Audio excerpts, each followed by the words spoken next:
주기적 성질 2-2단원.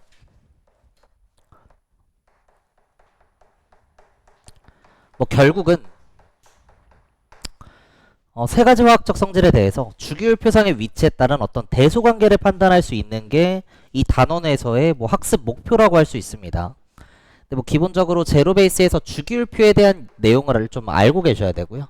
통합과학 때 했던 거. 그리고 세 가지 화학적 성질이라고 한 건 유효획전화라고 하는, 반지름이라고 하는, 이온화 에너지라고 하는 것이 있고, 이 각각의 물리량들을 기호로 유효획전하는 Z 이펙트, 라지 Z의 스몰 EFF, Z 이펙트 이렇게 읽을 거고, 반지름은 R, 이온화 에너지 IE 이렇게 쓸 겁니다. 주기율표 내용을 안 할 수는 없는데 사실 저게 뭐 화학의 유용성처럼 단순 지식형 내용이기 때문에 한 번 정도 필기해 놓고 한 번 정도 외우시면 쭉 다 맞출 수 있어요. 근데 이런 문제가 나오거든. 뭐 예를 들어 할로젠 원소에서, 할로젠 원소가 몇 쪽이야? 17쪽에 FClBrI죠. 그거는 통합과학에서도 배워. 할로젠 원소에서 전자가 들어있는 SO비탈 수가 증가할수록 녹는 점과 끓는 점이 증가한다. 이걸 맞는 보기로 골라줄 수 있어야 된단 말이야. 오케이? 탄산칼슘의 산처리 시 발생한 기체를 포집하여 수산화칼슘 수용액에 통과시키면 흰색의 앙금이 석출된다. 맞다. 사실 이거 통합과학 때 다 배운 거야. 그래서 통합과학 때 배웠던 내용들을 어떻게 화학 1에서 좀 버무려가지고 문제를 출제하기 때문에 통과 내용이랑 좀 연결지는 그런 얘기를 할 거고, 주기율표 가겠습니다.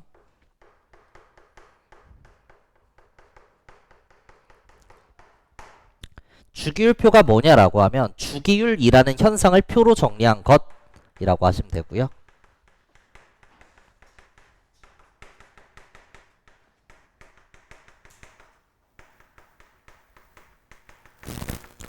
흐름이 이렇게 가겠죠. 주기율이 어떤 현상인데 라고. 주기율이라고 하는 건 원소들의 화학적 성질이 주기성을 갖는 현상이다 정도로 정리하시면 될 겁니다. 그러니까 자연계에서 발생하는 원소는 92번의 우라늄까지 92종류가 있는데 그것들이 각각 A, B, C, D, E, F, G, H, I, J 이런 식으로 가는 게 아니라 도레미파솔라시 도레미파솔라 이런 식으로 반복이 된다는 거예요. 그래서 그러한 현상에 대해서 표로 정리한 게 주기율표이다. 이런 주기성을 갖는 현상이 있다는 걸 학자들이 발견을 합니다. 그래서 주기율의 발견이 나와요.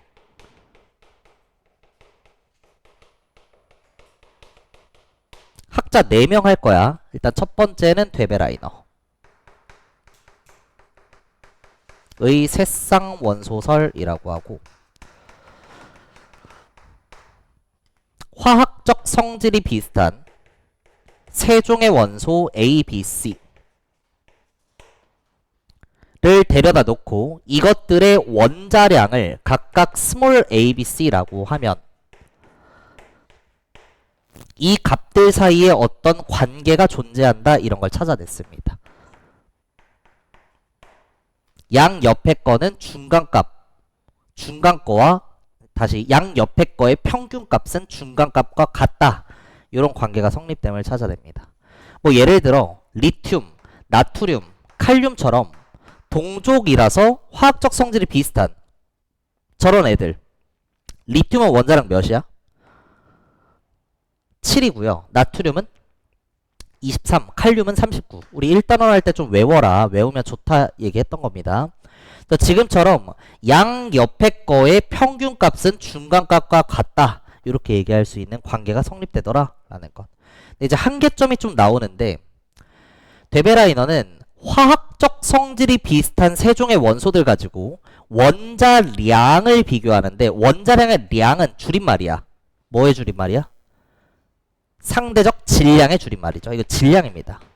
근데 질량은 기본적으로 물리적 성질이기 때문에 화학적 성질이 비슷한 세 종의 원소 가지고 물리적 성질을 비교하는 거예요.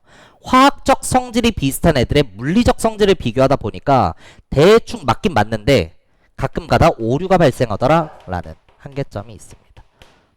그 다음 두 번째,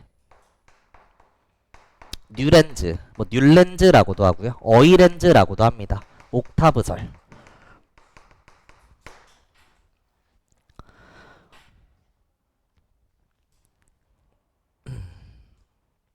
원소들을 원자량 순으로 나열했을 때 여덟 번째마다 화학적 성질이 비슷한 원소들이 나타난다는 어떤 규칙성을 찾아냅니다. 여덟 번째마다.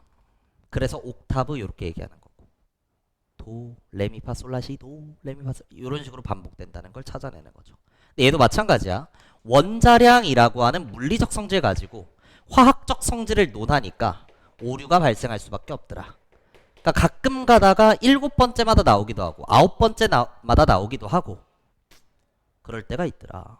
뉴렌즈한테 이거는 어떻게 설명할 수 있냐라고 하면 그냥 밑줄 치고 외워라. 그분이 그렇게 만든 거기 때문에 우리는 받아들여야 된다. 뭐 이런 식으로 추상적으로 가는 거죠. 그 다음 세 번째, 멘델레예프. 키워드가 세 가지입니다. 당시까지 발견된 63종의 원소를 원자량 순으로 나열해 본 거고요. 화학적 성질이 반복된다라고 하는 현상을 토대로 처음으로 표로 만듭니다. 최초의 주기율표를 제작해요.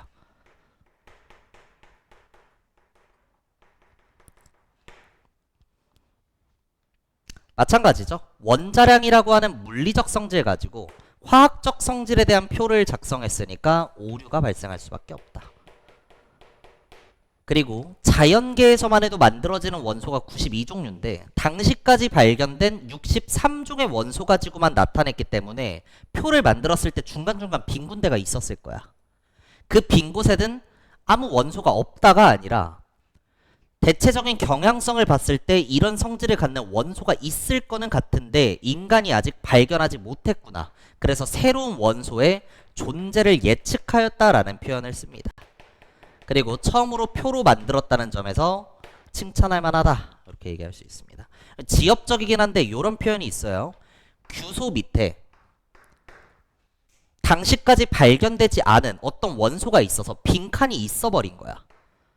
근데 전체적인 흐름을 내가 비교해 보니까 멘델레예프 입장에서는 이 새끼 녹는 점이 몇 도고 끓는 점이 몇 도고 상온에서 밀도가 몇이고 분자량은 몇이고 원자량은 몇이고 이런 애가 있을 것 같은데 라고 하는 게 있다는 거죠.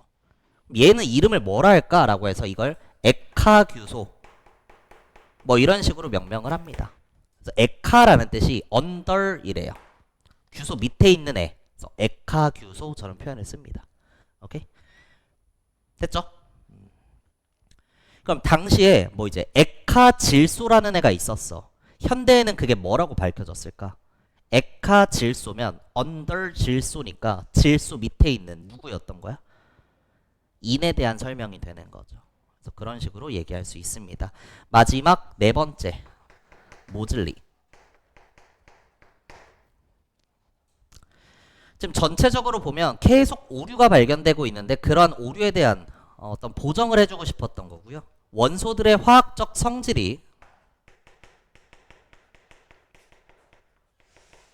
원자량이 아닌 양성자수와 관련이 있음을 찾아내었고 따라서 양성자수를 원자 번호로 정한 게 모즐리입니다. 화학적 성질이 원자량이 아닌 양성자수, 즉 원자 번호와 관련이 있음을 알아내었다. 이렇게 정리할 수 있어요. 그래서 이걸 토대로 모즐리가 제안한 걸 토대로 양성자수순 같은 말, 원자 번호순 같은 말, 원자 상태일 때의 전자수 순으로 현대의 주기율표를 만들게 되죠. 그 현대의 주기율표는 주기와 족이 있는데 주기는 가로줄의 의미를 갖고요. 잘 알겠지만 1부터 7주기까지 있습니다. 족은 세로줄이고 1부터 18쪽까지 있죠. 그러니까 뭐 이런 식으로 나타낸다는 거야. 도, 레, 미, 파, 솔, 라, 시 하고 그 다음 화학적 성질이 비슷한 가족관계, 족같은 애들. 여기서 족같다는 가족 같답니다. 가족 같은 애들을 같은 세로줄에 이렇게 위치시킨다는 거죠.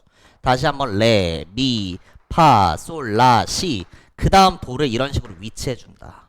그래서 동일한 화학적 성질을 갖는 애들을 같은 족에 위치하게끔, 그리고 한 피리어드, 한 사이클, 이거를 동일한 주기로 표현을 한다라는 것.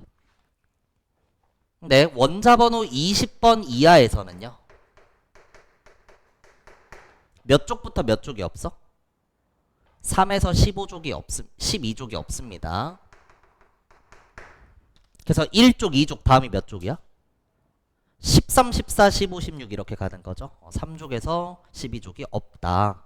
실제로 주기율표 그림 보면 이런 식으로 표현이 된다는 거예요.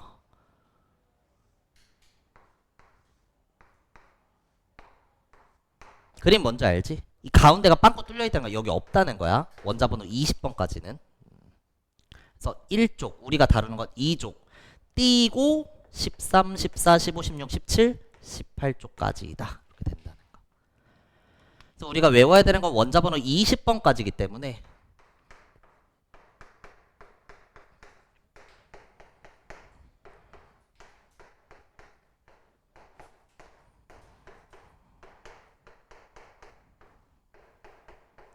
너무 큰데?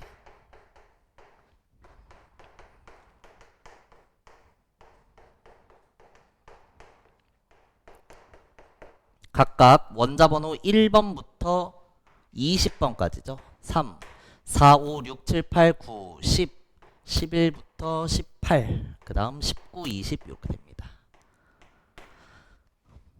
4주기 17쪽, 브로민 4주기 17쪽, 원자번호 몇 번일까? 아시는 분? 브로민 35번입니다. 아이오딘 53번이고요. 항상 주기율표 그림이 나오면 분류를 먼저 하거든. 수십 종, 수백 종의 원소들을 각각 보는 게 아니라 이것과 저것 요런 식으로 그 기준을 제공하는 게 붕소와 규소고, 얘네를 기준으로 왼쪽 아래에 있는 것 금속이라고 하죠.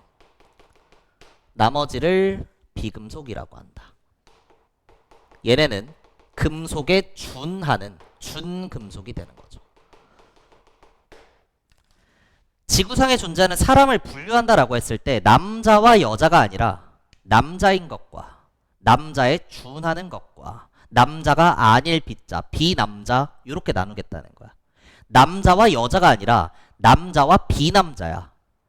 이렇게 나눈다는 것, 금속과 비금속으로 나눈다는 건 중요한 기준을 제공하는 게 누구라는 거야?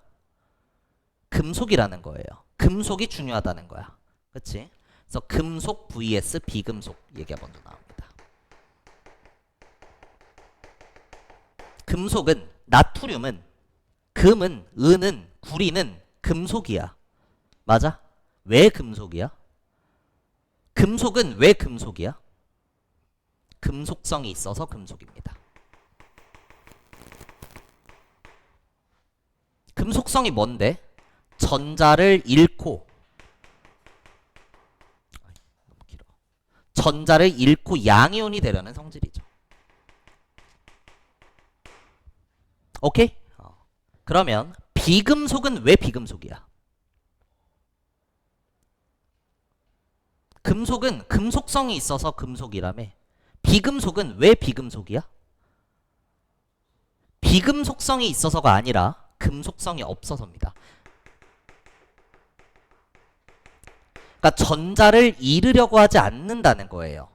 근데 전자를 잃으려 하지 않는 애들은 대부분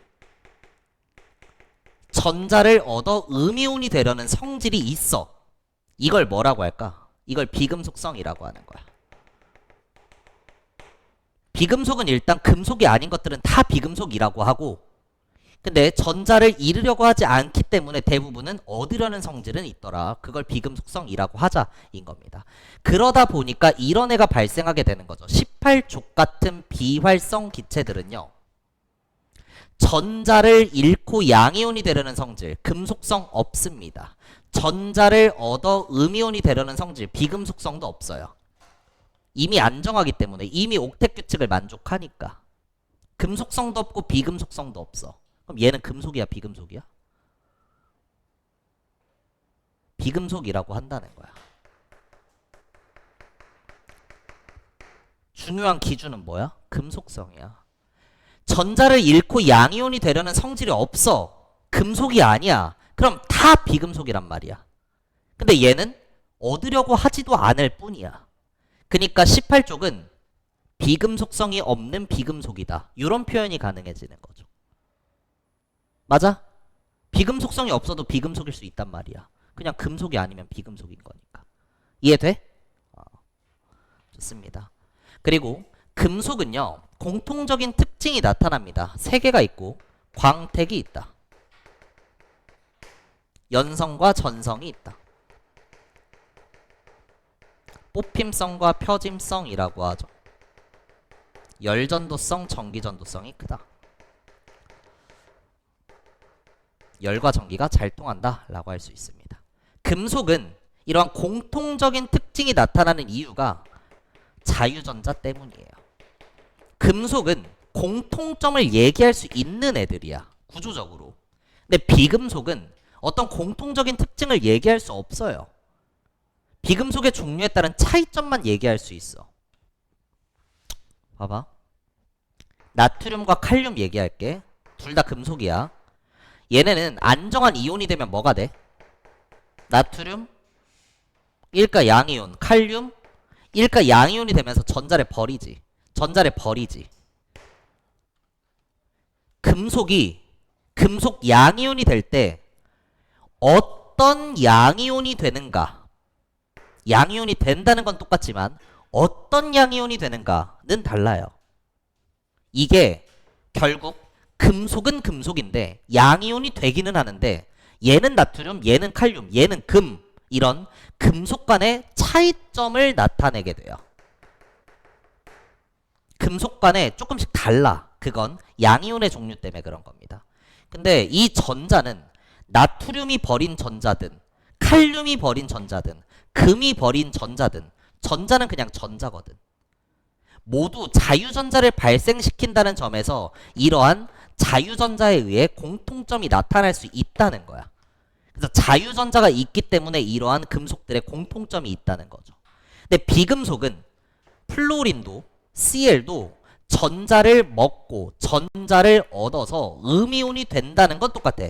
음이온이 된다는 사실은 똑같은데 그때 만들어진 음이온의 종류는 구조적으로 다를 수밖에 없어.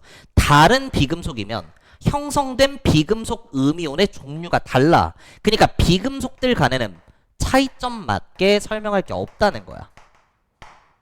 공통점을 얘기할 어떤 입자가 존재하지 않는다는 거죠.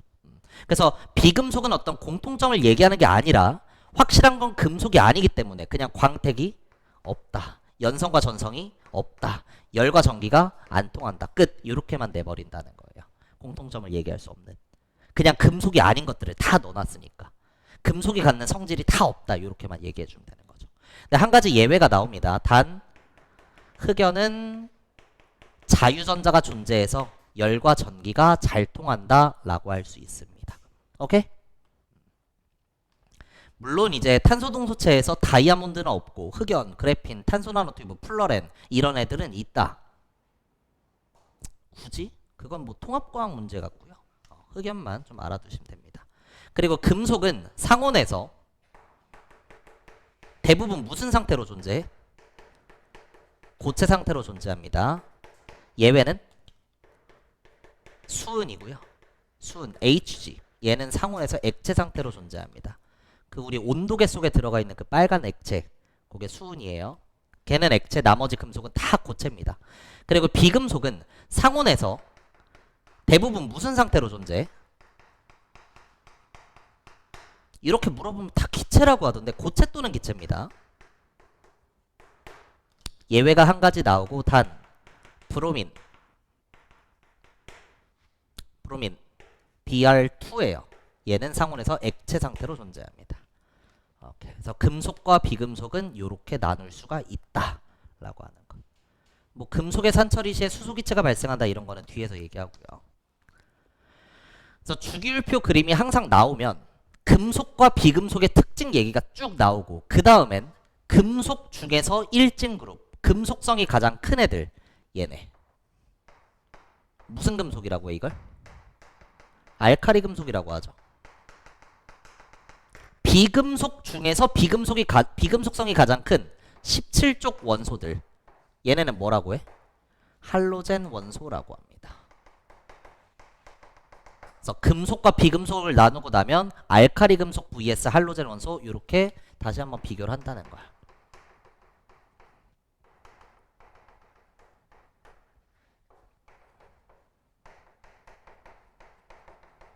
알카리 금속은 수소를 제외한 1쪽의 금속 원소로서 리튬, 나트륨, 칼륨, 루비디움, 세슘, 프랑슘 요런 애들 얘기고요. 할로젠 원소는 모든 17쪽 원소입니다. F, Cl, Br, I 요런 애들 얘기죠. 일단 기본적으로 알카리 금속과 할로젠 원소는 각각이 금속성과 비금속성이 큰 애들이야. 각각이 금속성이 크다는 건 다른 금속보다 더 크다는 거고 다른 비금속보다 비금속성이 크다는 거예요. 결국 이걸 토대로 금속성이라고 하는 건 왼쪽 아래로 갈수록 커지는구나. 비금속성이라고 하는 건 오른쪽 위로 갈수록 커지는구나. 기억해 두시면 됩니다. 18쪽은 비금속성이 없는 비금속이기 때문에 생각할 필요가 없는 거죠. 그래서 리튬, 나트륨, 칼륨 이 1진 그룹 안에서는 칼륨이 가장 큰 거고요. 그래서 막 폭발적으로 반응한다. 리튬은 빠르게 반응한다. 나트륨은 격렬히 반응한다. 이런 표현을 쓰는 거죠. 비금속 할로젠 원소 내에서는 FCl, BrI 순이라는 거. 플로린 쪽이 비금속성이 가장 크다. 끝. 알카리 금속과 할로젠 원소는 모두 반응성이 매우 크답니다. 그러니까 굳이 쓸 필요 없을 것 같아요. 금속성이 가장 크고 비금속성이 가장 큰 집단을 모아놓은 거기 때문에 반응성이 매우 크다. 됐고 알카리 금속은 물이나 공기 중의 산소와 매우 잘 반응한다. 반응성이 크다. 특히나 우리는 금속이 산소와 반응하는 걸 산화된다라고 하고 부식된다, 녹슨다 이런 표현을 많이 쓰죠. 그래서 알카리 금속의 경우에는 산소와의 반응성이 매우 크기 때문에 잘 녹슬어서 광택을 쉽게 잃습니다. 광택을 잘 잃는다.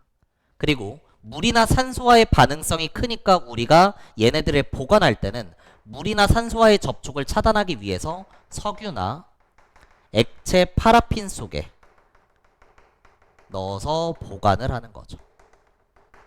이 속에 보관을 해준다. 됐어?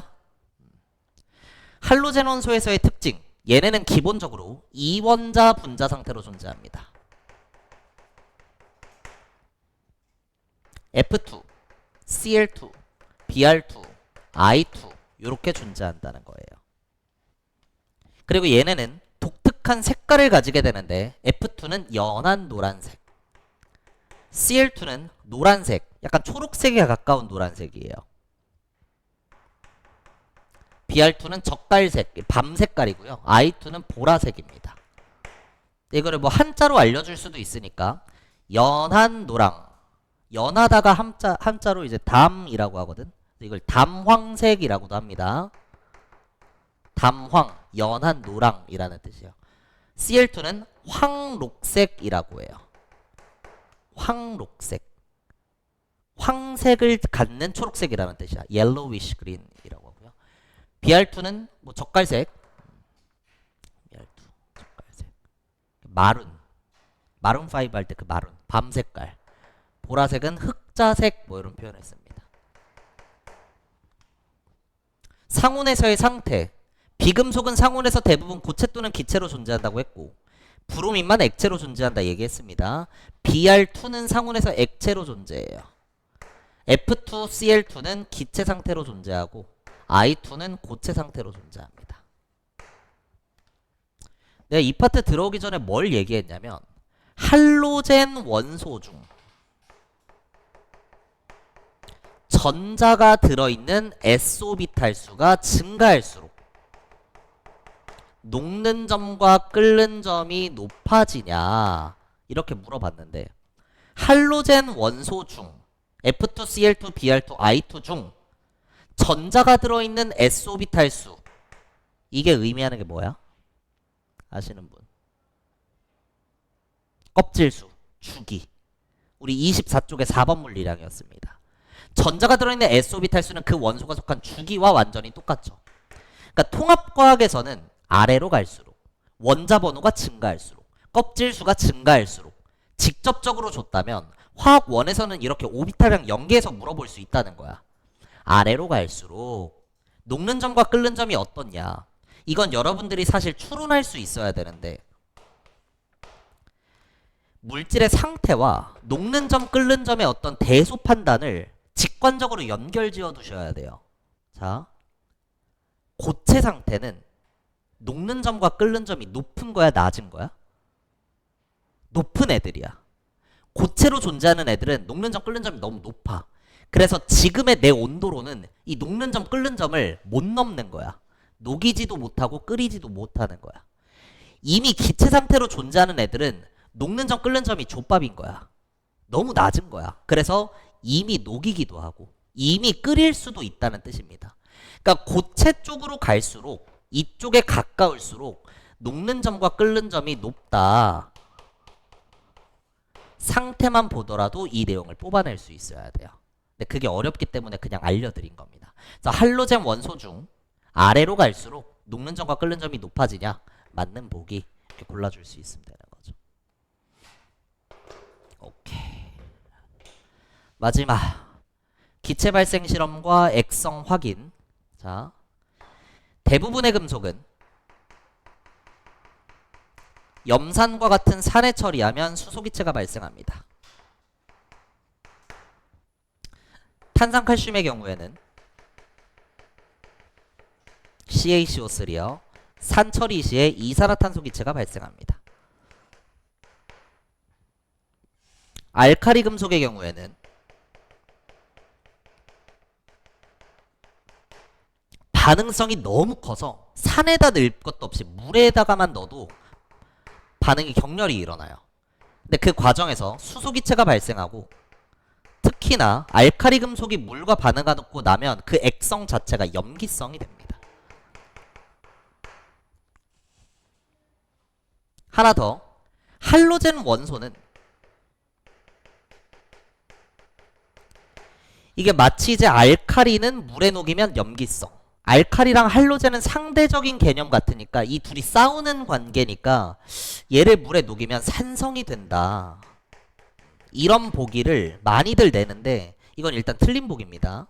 할로젠 원소는 물에 안 녹아요. 용해 안 됩니다. 근데 분명히 할로젠이랑 산성을 연결 짓고는 싶은 거거든. 그래서 그럴 때 하는 건 뭐냐면 할로젠 원소를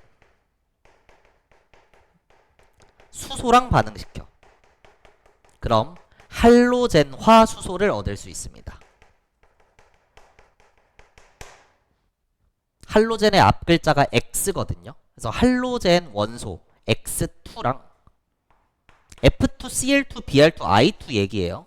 얘네를 수소와 반응을 시키면 인 거야.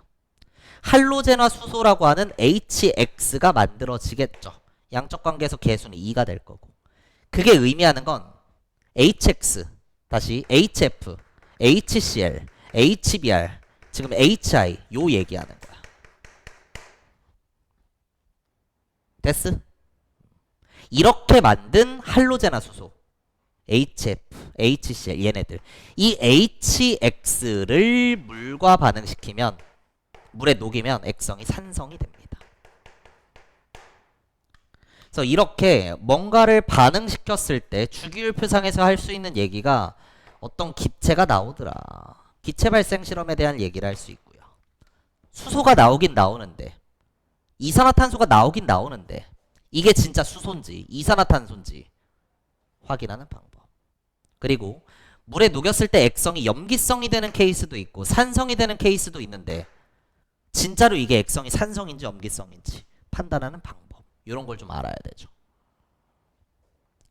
일단 기체 확인 실험 자리가 될까?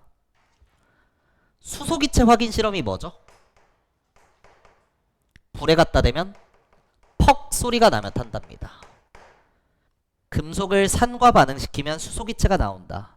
금속과 산을 반응시켰을 때 발생한 기체를 포집하여 불에 갖다 대면 퍽 소리가 나면 탄다. 다 같은 얘기라는 거야. 그래서 이걸 가연성 기체 이렇게 얘기하죠. 산소기체 확인 실험은 뭐죠? 향불과 같은 꺼져가는 불에 갖다 대면 다시 타오른다. 조연성이라고 한다. 탄산칼슘을 염산에 반응시켰을 때 발생한 기체를 포집하여 꺼져가는 불에 갖다 대면 다시 타오른다. 틀린 보기야. 탄산칼슘을 염산에 반응시키면 무슨 기체 나와? CO2 기체 나오니까. 지금 너무 당연해서 그런 거지? 지금 너무 쉬운 거지? 필기를 되게 열심히 해야 될 건데. 이산화탄소 기체는요. 기분이 안 좋아서 찍을 시간 안 줄래. 석회수에 통과시키면 뿌옇게 흐려진다 라고 할 수 있는 거죠. 탄산칼슘을 염산과 반응시키면 이산화탄소가 나오는데 그걸 확인하는 방법은 석회수에 통과시켰을 때 뿌옇게 흐려진다. 이산화탄소를 석회수에 통과시킨다. 석회수는 CaOH2라고 하는 수산화 칼슘 수용액 그 자체입니다.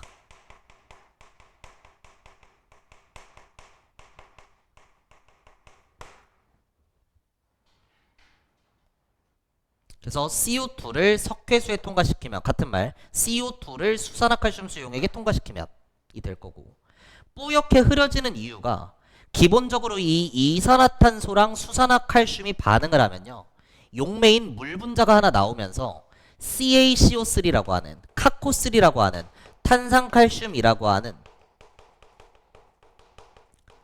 이 흰색의 앙금이 고체로 석출이 돼요. 그래서 우리 눈에 뿌옇게 보이는 겁니다. 흰색의 앙금이 만들어져서.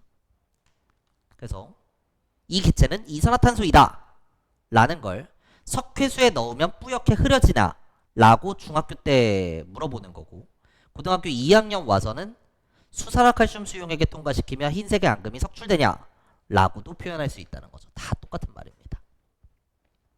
오케이? 좋아요. 마지막 액성이 이제 염기성이 될 때도 있고 산성이 될 때도 있고 그거를 여기에 쓸게요. 그게 이쁠 것 같아. 산염기 지시약 몇 개 있어? 4개 있는 거 알아? 어떻게 4개? 페놀프탈레인 또 아는 거 있어? 메틸오렌지 또 BTB 또 리트머스 종이 이렇게 있습니다. 잘 안 보이면 이따 쓰세요. 이 산염기 지시약은요 액성에 따른 색깔 변화로부터 지시를 해주는 거고 산성, 각각 중성, 각각 염기성에서 색깔이 다르게 표현이 됩니다. 페놀프탈레인은 색 변화가 빨 메틸오렌지는 빨노노라고도 하고 빨주노라고도 하고 BTB는 노초파고요. 리트머스는 산성에서는 빨간색, 중성에선 색 변화가 없고 염기성에선 파란색을 가져요. 리트머스 종이는 공장에서 찍어낼 때 빨간 리트머스 종이도 있고 파란 리트머스 종이도 있습니다. 산성에서 빨간색이라는 건 빨간 건 여전히 빨갛고 파란 게 빨갛게 변한다는 거. 중성에서 색 변화가 없다는 건 중성에다가 빨간 리트머스 종이를 찍어도 여전히 빨갛고 파란 걸 찍어도 파랗다는 거예요. 염기성에서 파란색이 된다는 건 염기성 수용액에다가 빨간 리트머스 종이를 찍으면 파랗게 변하고 파란 리트머스 종이는 여전히 파랗게 이렇게 존재한다는 것입니다. 그래서 알카리 금속을 물과 반응시켰을 때 발생한 기체를 포집하여 불에 갖다 대면 퍽 소리가 나면 탄다. 맞아 틀려? 맞는 거야. 알카리 금속을 물과 반응시켰을 때 발생한 기체를 포집하여 불에 갖다 대면 퍽 소리가 나. 맞다. 이 지식으로 연결 지을 수 있어야 돼요. 오케이? 그때의 수용에게 리트머스 종이를 찍었을 때의 색 변화와 동일한 색을 갖는 산염기 지시약에는 뭐가 있을까? 그때의 액성에다가 염기성이 되는 거죠. 리트머스 종이를 찍으면 무슨 색이 돼? 파란색이 된단 말이야. 그것과 동일한 색 변화를 갖는 지시약은 또 뭐가 있어? BTB 용액이 있는 거죠. 이런 식으로 낼 수도 있습니다. 오케이?